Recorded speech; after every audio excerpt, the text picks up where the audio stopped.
Bakit po, Nay? Tingnan mo itong nakita ko. Bata, puro cellphone, namatay. Fake news lang yan, Nay. Basta, huwag ka man lang mag-cellphone. Akin na yan. Sige po, Nay. A few moments later. Anak, grabe talaga. Bata, patay dahil sa food poisoning. Anak, huwag ka muna kumain. Akin na yan. Sige po, Nay. Gutom na ako. Soft drinks na lang ako. Yung dati nating kapitbahay, anak. Namatay dahil sa soft drinks. Huwag kang iinom yan. Sige po, Nay. Magtutubig na lang ako. Anak! Anak! Tignan mo to. Bata, uminom na nakakalasang tubig. Namatay! Huwag kang iinom yan. Sige po, Nay. Matutulog na lang ako. Anak!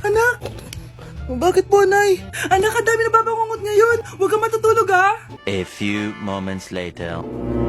Nay, nanghihina na po ako.